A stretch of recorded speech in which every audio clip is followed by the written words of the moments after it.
Welcome everybody to this July 14th edition of the Paperboyz. We're 3/4 of the Courier sports staff. I'm Doug Newhoff. To my right is Nick Pateros, and to my left is Jim Sullivan. Got a number of things we're going to talk about today. Guys, high school baseball postseason is here. Who do you see as the best prospects in our area, and are there some sleepers or maybe some dark horses out there that might surprise some people? Well, let's let's start with Class 4A first, and Cedar Falls is always kind of an interesting story this year. They're in a sub-state once again with Marshalltown. Tigers have had a pretty good year, but Marshalltown has been an incredible nemesis for the Tigers. Yeah. Last year they had them at home, lost 7-2. 2013 lost 9-6, committed 10 errors. 2010 lost 2-1 when the tying run scored on a strike three wild pitch with 2 out.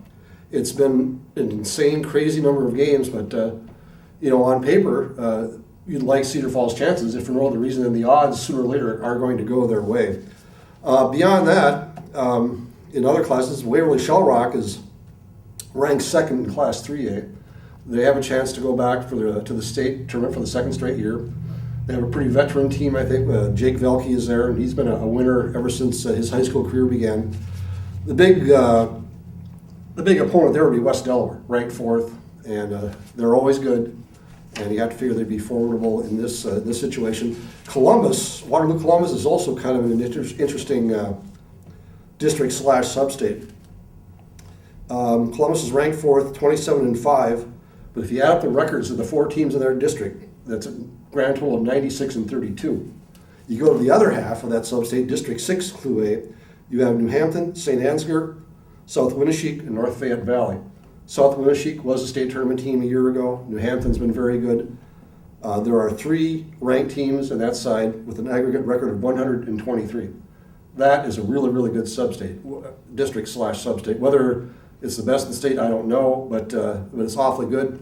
Finally, Don Bosco's in 1A. They have a pretty solid district, pretty solid sub-state, but I would have to make them the favorites coming out of that class to represent the area. But keep an eye on North Tama as well. They are also in that sub-state.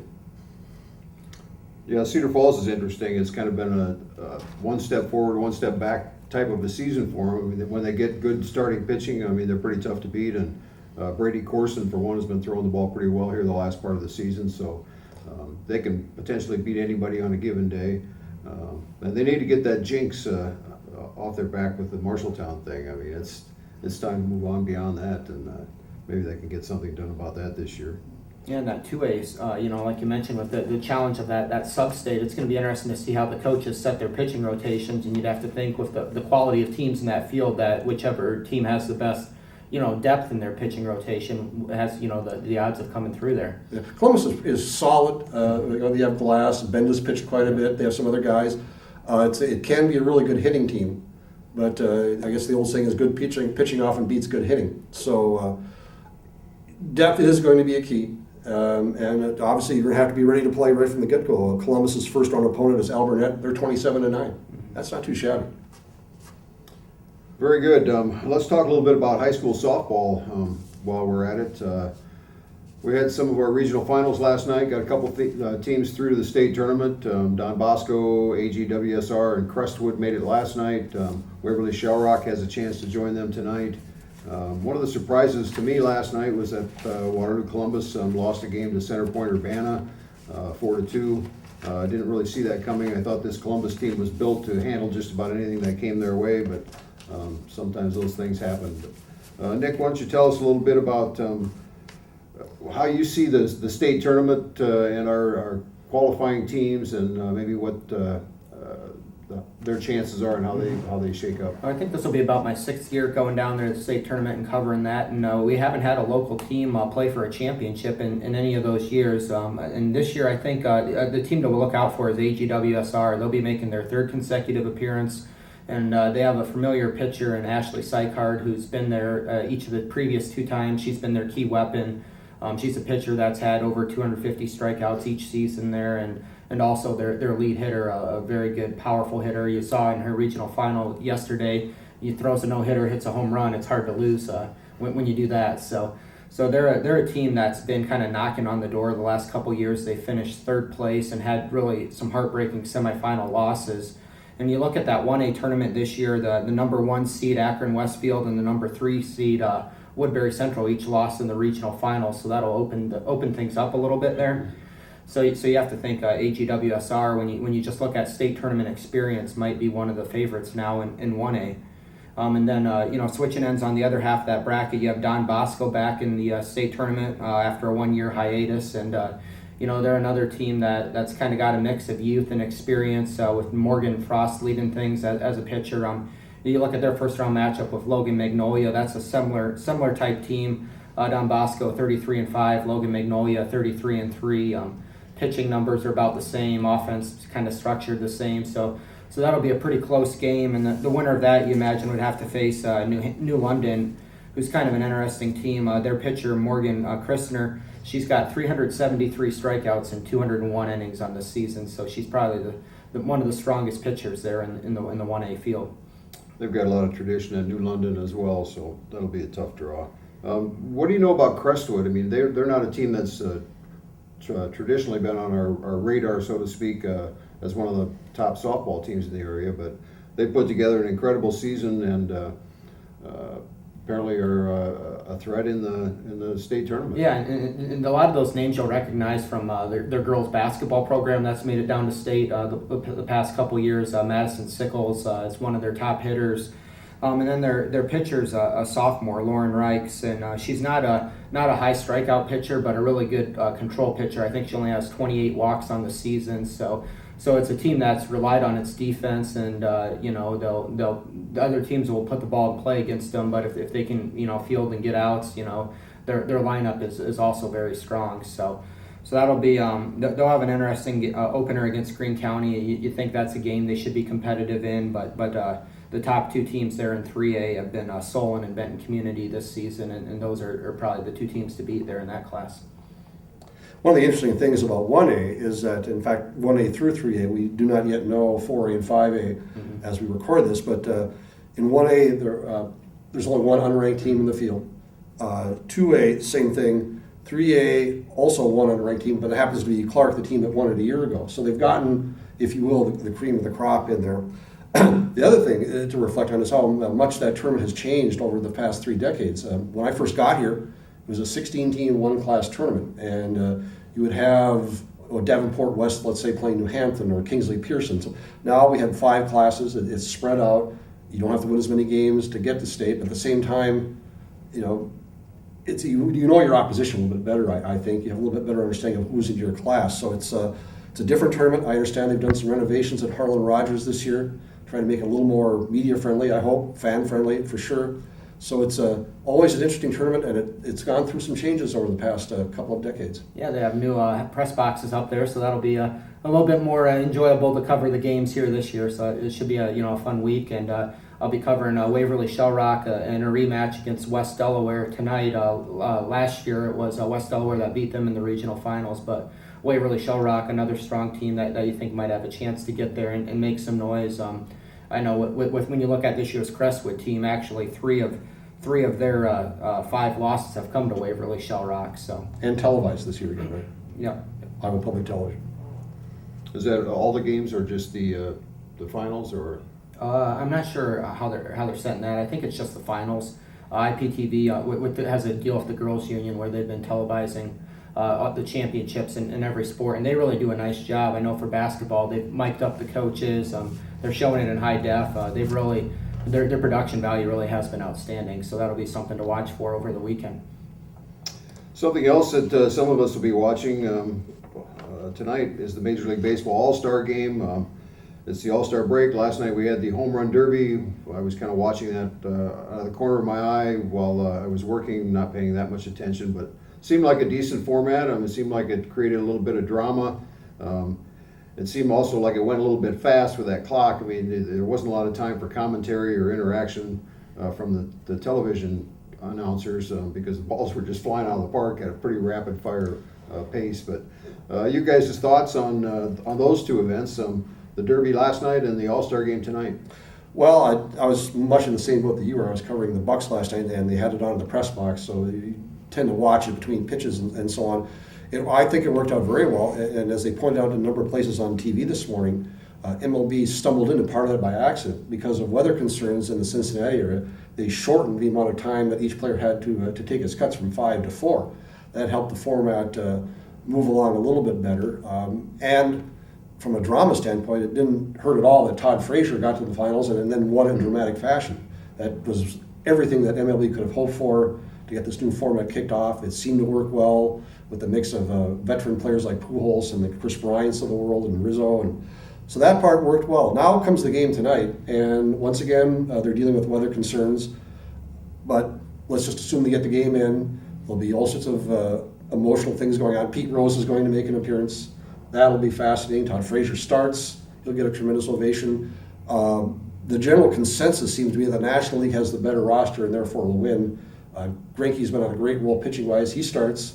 So we'll see what happens. But from a Twins standpoint, I'm just happy that Brian Dozier, by hook or by crook or by bad luck, finally got in the game. So from that standpoint, that is also a good thing. Yeah, you look at that week Dozier had leading into the game. I think he made a pretty loud statement to get in there. And I kind of like the way they're doing things now with the winning team getting the home field for the World Series. It's one of the few exhibition games, so to speak, where it's worth watching. You got the best players in the game out there competing against each other with something on the line, and in theory they're both trying to win. Moving away from that, I mean, let's just talk briefly here about where things stand in Major League Baseball, and we've got some interesting teams atop their respective divisions here, kind of as we go into the break. In the American League, we've got the Yankees are on top in the East, the Royals in the Central, the Angels finally overtook the Astros in the West. Over in the National League, we've got the Cardinals, the Nationals, and we got the Dodgers out in the West. You guys see, if you looked at this before the season, you'd probably say that 4 or 5 of those teams would have been expected to be where they are. How do you see the second half of the season shaking up? I mean, who do you think will be the big movers and shakers at the trade deadline? Who's going to be the sellers? Where are we going from here? Well, it's interesting. This seems to be one of those years where we're going to have a lot of buyers and not necessarily a lot of sellers. You look at it, I think the Royals are in it to stay. I don't think anyone's going to catch them in the Central. But you have the Indians and White Sox that are playing a little bit better, but can they get back in the race? The Twins, I think, are now in it. I think they're going to at least be in the hunt for the wild card. I don't think they can catch Kansas City. And you look at the East, I think any one of several teams can win. And now the Red Sox have suddenly come back from the dead. So I'm not sure they'll be selling anybody. The Mariners have been underachievers. Maybe they'll be looking to make a deal of some sort, either to acquire someone or to get rid of someone. So there's a lot of moving parts in the American League, and to me, Kansas City would still be the favorite to go to the World Series. But you have to watch out for some teams like the Yankees. They can make a deal. The Orioles, the Angels seem like they always can be dangerous, and I guess I wouldn't rule out the Tigers either. The National League, I kind of like the Pirates. The Pirates have really come on. McCutcheon's come around after a slow start. And the Cardinals still have a tremendous record, but they've had injury after injury after injury.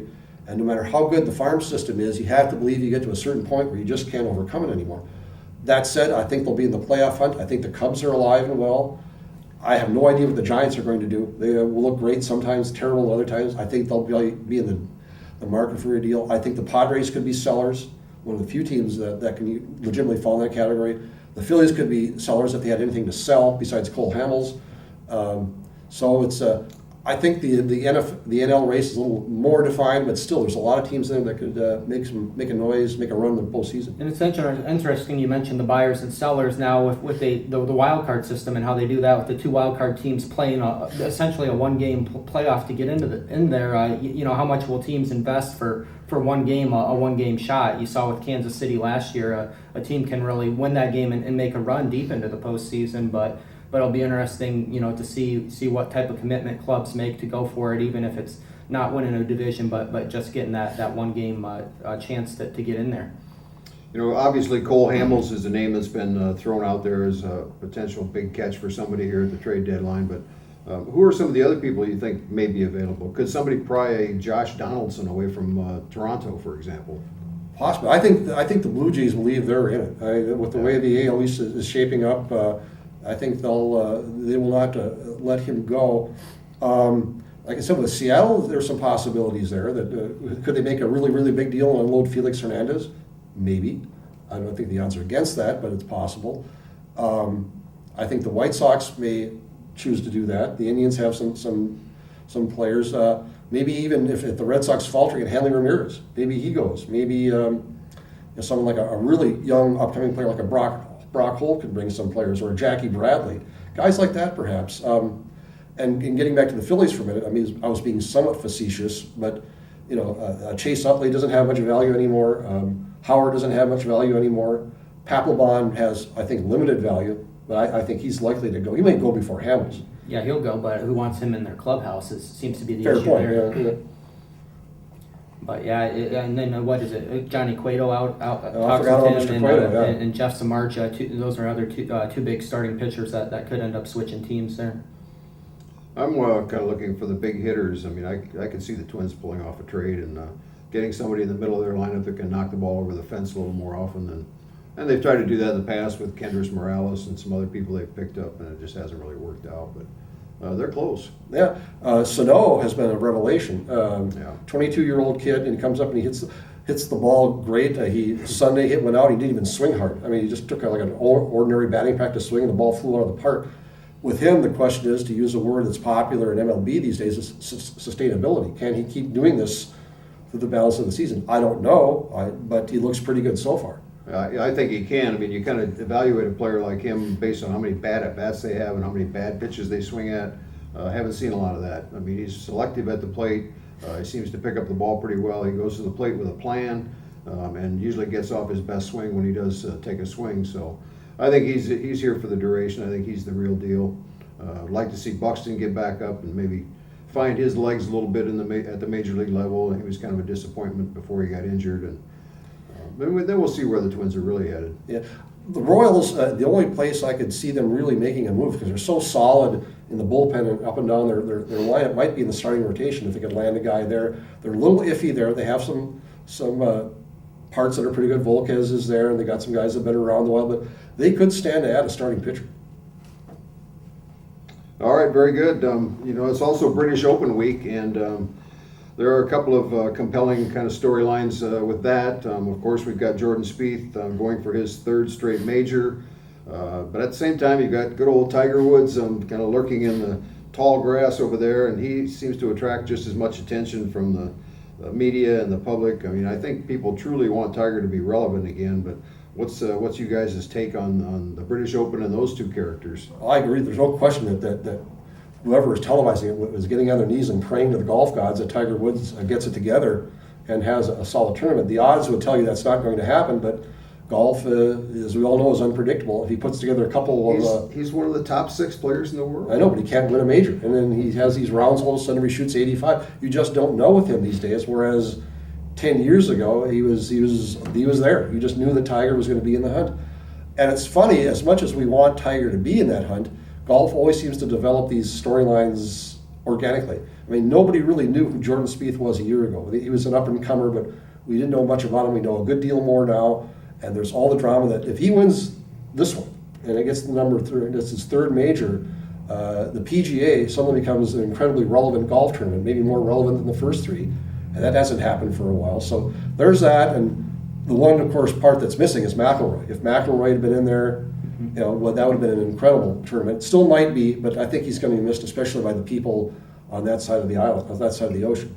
I think, obviously McIlroy being out of the tournament opens up a nice opportunity for Spieth to get that third major. It'll be an interesting deal with him electing to play the John Deere Classic instead of going overseas and getting some more exposure to links golf and maybe playing the Scottish Open or something like that. I don't think, people here would have really blamed him if he skipped the John Deere Classic, but it says a lot about his character. Should show loyalty to the event that kind of gave him his start and gave him that first, exemption to springboard his career.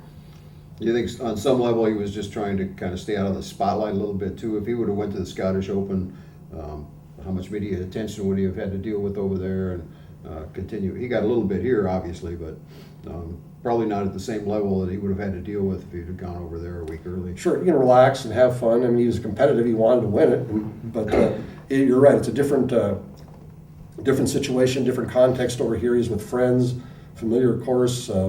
He's got a great relationship with Zach Johnson and with the tournament in general. So sure, there's some reasons for him to get in a comfort zone, feel good about his game, as if he could feel bad about it now anyway, but then go over to overseas and settle in. It's so hard to win 4 majors because they're so vastly different types of golf courses and types of golf, and it'll be interesting to see what shakes out this weekend. But Nick, what else have you got for us this week? Oh, well, I was looking at today in sports history. We mentioned Pete Rose. In 1970, you had that memorable play where he plowed over Ray Fosse to win the NL All-Star game there in extra innings, and it'll be interesting to see what type of reception he gets there tonight. And also, saw a stat, Bobby Bonilla has not recorded a Major League at-bat in 14 years, and his 2015 salary will be the 8th highest on New York's 2015 payroll, and it's kind of interesting when you look at the way that contract was structured, that he's still one of the top earners in this Mets roster. Interesting. Sully, any last thoughts from you? 2 things. Number one, getting back to the team I've been bashing here today, the Phillies. They are 29-62 at this point in the season. That's their worst record at this stage in franchise history, which is mind-boggling because they were flat terrible through a lot of the 70s till Mike Schmidt and Steve Carlton got there. The other thing is that in talking about All-Star games, 50 years ago, the 1965 game was played at Met Stadium in Bloomington, Minnesota, hosted by the Twins, and it's been discussed a lot, but I think it's worth remembering. There were 18 Hall of Famers by my count in that game, 5 on the American League side, 13 on the National League side. You had Mays, you had Aaron, Frank Robinson, Ron Santo, Billy Williams, Bob Gibson, Sandy Koufax, Drysdale, Brooks Robinson, Killebrew, an incredible array of talent. And, if that isn't the greatest All-Star game of all time, it'd have to be in the top 5. Interesting.